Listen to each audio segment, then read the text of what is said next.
जब हमारे मोक्ष का द्वार गए तो हमें इसमें कोई आपत्ति नहीं है। आपत्ति तो INDIA गठबंधन को होनी चाहिए। मोदी जी जब तक सत्ता में बैठे तब तक नरमाई है, और जिस दिन योगी की तरह कोई शासक शीर्ष पर बैठ गया, इन्हें यहाँ पर सर छुपाने की भी जगह भारत में नहीं मिलेगी। इसने जो बयान दिया वो बेवकूफ है, उसको समझ नहीं आई। हम हिंदू हैं, हिंदू धर्म के गो रक्षक है। और जितने हमारे देवता पैदा हुए हैं, जितने भगवान है, सबके साथ गैया मैया साथ में रहती है। 5 लाख रुपए की जो आयुष्मान योजना है, उसका लाभ वो लोग उठा रहे हैं जो पानी पी कर मोदी को कोसते हैं। राशन लेकर घर पर फ्री में खाने वाले वो लोग मोदी को कोस रहे हैं जो फ्री का राशन ले रहे हैं। ये जो रेला अब आएगा 2024 का, मुझे लगता है कि पुरानी सभी जितने भी आंकड़े हैं सब फेल हो जाएंगे। दोस्तों, स्वागत है आपका हमारे चैनल में। कल मंगलवार को एक बहुत ही बड़ा बयान दिया है द्रमुक सांसद सेथिल कुमार ने। उन्होंने कहा है कि भारतीय जनता पार्टी सिर्फ गौमूत्र पीने वाले राज्यों में ही जीत सकती है। ये बयान उनका तब आया है जब 2024 के चुनाव से पहले 3 बड़े राज्यों का परसों रिज़ल्ट आया था संडे को, और उस रिज़ल्ट में भारतीय जनता पार्टी ने बहुत बड़ी बहुमत से जीत हासिल की थी और 2 राज्यों से कांग्रेस की सरकार छीनकर अपने पाले में कर दी थी। तो इसी विषय पर चर्चा के लिए हमारे साथ हैं विकास वर्मा जी। सबसे पहले आपका स्वागत है हमारे चैनल में। जो कल बयान आया है सेथिल कुमार का, द्रमुक सांसद हैं, गौमूत्र के ऊपर, तो किस तरह से देखते हैं आप इस बयान? ये तो सौभाग्य है कि आज सनातन मान बिंदुओं से, संस्कृति से इतना भय खाने लगे हैं कि वास्तव में वह सच्चाई बोलने लगे हैं। हमें गर्व है कि वो गौमूत्र से संबंध हमारा जोड़ रहे हैं, और ये है हमारा तो जीवन। जब हम लोग पैदा होते हैं और जब हमारा अंत होता है, हमारे मोक्ष का द्वार ही गऊ है। जब हमारे मोक्ष का द्वार गए तो हमें इसमें कोई आपत्ति नहीं है।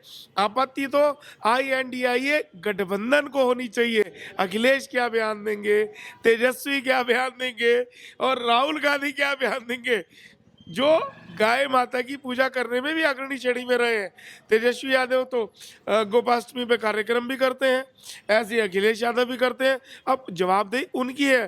तो कुल मिलाकर जो इन्होंने एक पापियों का एक पाप इकट्ठा करके एक घर बनाया था INDI के नाम से, वो अब टूटने जा रहा है। इनको बहुत करारी चोट लगी है। और आप बात करें गौमूत्र, चलिए ये तो हमारे सौभाग्य है कि चलो उन्होंने ये कहा, उसका तो हम बुरा मानते ही नहीं। और भी उसके अलग उन्होंने तो क्या क्या नहीं किया। उदयनिधि स्टालिन के द्वारा जो पूर्व में शब्द कहे गए, कोई कीटाणु कह रहा है, कोई डेंगू बुखार कह रहा है, कोई वायरस कह रहा है, स्वामी प्रसाद मौर्य अलग बात। ये देखिए, ये सत्ता के लालची लोभी लोग हैं और इनका अंत और पतन निकट आ रहा है।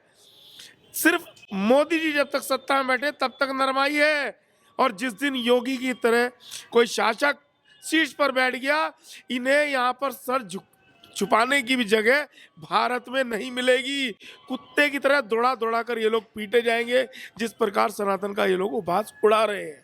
इनको विचार करना होगा। देखिए, सनातन की जय जयकार है। तेलंगाना का है, तेलंगाना में 8 सीटें भाजपा ला रही है और मिजोरम में 2 सीटें ला रही है। कांग्रेस तो वैसी ध्वस्त हो गई। अन्य दल उसके साथ, भाजपा के साथ गठबंधन करके कहीं ना कहीं सत्ता में आने के प्रयास करें, क्योंकि उन्हें इस देश का विकास दिखता है। लोगों को सड़कें दिखती हैं, लोगों को योजनाएं दिखती हैं, पीड़ित को, बीमार को आयुष्मान योजना दिखती है, गरीब को, भूखे को 15 दिन में मिलने वाला राशन दिखता है। वो योजनाएं किसने क्रियान्वित की? सिर्फ मोदी सरकार में, योगी सरकार में, और बिल्कुल दृढ़ निश्चय के साथ, जिसके कुर्तों में जेब नहीं है। उन्होंने आगे का अपने परिवारों के लालन पालन के लिए पैसा इकट्ठा करके कई हजार के घोटाले नहीं कर रहे। और ये सब लोग लालची लोग हैं, सत्ता के लोभी लोग हैं। अब इनके पास कुछ इस प्रकार का जवाब नहीं है कि वो मीडिया को क्या बाइट दें, तो वो सुर्खियों में रहना चाहते हैं, क्योंकि जनता ने तो उनको पूरी तरह से नकार दिया है। अब वो सुर्खियों में बने रहने के लिए इस प्रकार के प्रोपेगेंडे रखते हैं कि कहीं ना कहीं मीडिया में वो बने रहें। और एक वर्ग तो है जो दिग्भ्रमित हुआ है, जो ईसाई मिशनरियों के संपर्क में आया और जिसने अपने धर्म को बेच दिया, लेकिन वापसी वो कर रहे हैं। वो जानते हैं इस भारत की संरचना करने में शंकराचार्य जी ने क्यों 12 ज्योतिर्लिंगों की रचना की थी, क्यों शंकर का ये पूरा देश कहा जाता है। उन्होंने उन लिंगों की स्थापना इसीलिए की थी कि साउथ से लेके आप उत्तराखंड तक भी आएंगे, कश्मीर से कन्याकुमारी तक, अगर एक विषय आता है तो हिंदी देवालयों का आता है, देव दर्शन का आता है। आस्था के अलग अलग पूजक हो सकते हैं, भाषाएं अलग अलग हो सकती हैं, लेकिन सबके प्राण ईश्वरीय आस्था में बसे हुए हैं। और गाय सबके लिए पूजनीय है। और उन्होंने कहा कि गौमूत्र भाषी है, तो कोई इसमें हमें कोई संकोच नहीं, हम खुल के कह सकते हैं हम तो गौमूत्र भाषी हैं, बिल्कुल हैं। और हमें गर्व है कि हम गाय का सम्मान करते हैं, और वो लोग भी सम्मान करना सीख जाएं, क्योंकि आने वाला भविष्य उनका अंधकार में है, वो उनको पता लगना चाहिए। अच्छा, इसको इस तरह से भी देख सकते हैं कि किस तरह से अब 2024 के चुनाव के लिए सिर्फ 6 महीने से भी कम समय रह गया है, और मोदी जी को हराने के लिए एक पिछले 5 साल पहले एक महागठबंधन बनाया था, इस बार इंडी गठबंधन बनाया है, और अभी 3 राज्यों के चुनाव में करारी हार मिली है। तो एक बौखलाहट भी कह सकते हैं जो बाहर निकल रही है। देखिए, जो ये संदेशे आए हैं ना विधानसभा चुनाव के, ये संदेशे इनको भयक्रांत कर रहे हैं। इनके मन में इतना भय बन चुका है कि अब कोई भी गठबंधन, मतलब ये जो रेला अब आएगा 2024 का, मुझे लगता है कि पुरानी सभी जितने भी आंकड़े हैं सब फेल हो जाएंगे। और मैं कह रहा हूँ कि ये वो निर्णायक डिसीजन है कि देश के विकास में अब जो पर लगने वाले हैं, जीडीपी में भारत कहाँ पहुँचने वाला है। मैं कह रहा हूँ कि अमेरिका को ना पछाड़ दे भारत, आज ऐसे हाथों में भारत है। तो हमें गर्व होना चाहिए, हमें खुशी होनी चाहिए, देश का विकास हो रहा है, गरीब तक योजनाएं पहुंच रही हैं, टनल में फंसे हुए गरीब मजदूरों के लिए भी चिंता करने वाला केंद्र में शासक बैठा हुआ है। आज ये गौरव का विषय हमारे लिए है। वरना हमने तो भोपाल गैस त्रासदी भी देखी, जहाँ पर कितने लोग बेमौत मारे गए, उनकी चिंता करने वाला कोई नहीं था, और भगा दिया गया उसके आरोपी को इस देश से। लेकिन आज नरेंद्र मोदी जी लाइव उनको देख रहे हैं और प्रभु से प्रार्थना कर रहे हैं उन सभी श्रमिकों को सकुशल उस टनल से बाहर निकाला जाए। आज जब देश का ऐसा प्रधानमंत्री बैठा है, तो वास्तव में कलयुग में जो देव पैदा होंगे वो इसी प्रकार के होंगे।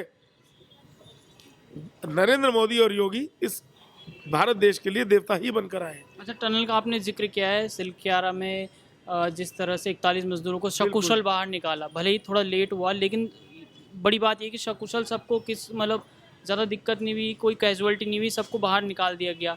उस पर भी अब कांग्रेस राजनीति कर रही है। अब उनके पास कोई मुद्दे नहीं बचे, देश का विकास पंख लगाकर चारों तरफ हो रहा है। मतलब एकदम माहौल में आप देखिए कितना, जैसे हरियाली, चारों तरफ हरियाली नजर आ रही है हर जगह। आप गाड़ी स्टार्ट करते हैं, घर से निकलते हैं, कहीं हाईवे पर दौड़ते हैं, तो आपको लगता है कि सरकार ने काम किया है। आप राशन की लाइनें में लगने वाले गरीबों को देखते हैं, वो लाइनें खत्म हो गई और गरीबों को बिल्कुल ऐसे घर तक ही राशन पहुंचाया जा रहा है। और 5 लाख रुपए की जो आयुष्मान योजना है, उसका लाभ वो लोग उठा रहे हैं जो पानी पी पी कर मोदी को कोसते हैं। राशन लेकर घर पर फ्री में खाने वाले वो लोग मोदी को कोस रहे हैं जो फ्री का राशन ले रहे हैं। जो उन सड़कों पर चल रहे हैं वो मोदी को कोस रहे हैं। ऐसे भी बहुत लोग हैं इस देश के अंदर।